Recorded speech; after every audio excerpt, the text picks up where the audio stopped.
Tirana po përballet me një krizë mjedisore të heshtur, ku ajri që thifin qytetarët çdo ditë është kthyer në një rrezik serioz për shëndetin publik.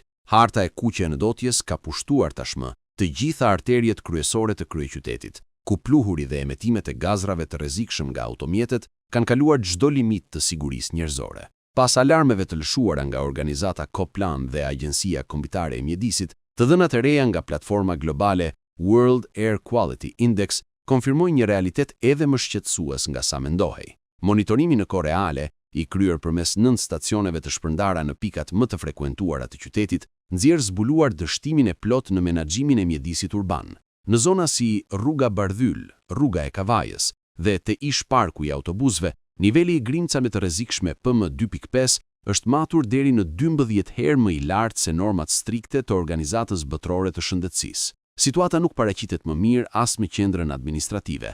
Stacioni i vendosur te Shtëpia e Europës, në rrugën Papa Gjon Pali II, tregon po ashtu nivele kritike ndotjeje, duke dëshmuar se asnjë cep i Tiranës nuk është më ishull i pastër. Ekspertët shpjegojnë se ky nivel ekstrem i grimcave të pluhurit shkaktohet kryesisht nga trafiku i rënduar i automjeteve, kantiereve të pafundme të ndërtimit dhe aktivitetit industrial që rrethon qytetin. Grimcat PM2.5 janë veçanërisht tinzare pasi depërtojnë thellë në mushkëri dhe në qarkullimin e gjakut, duke u bërë burim për sëmundje kronike.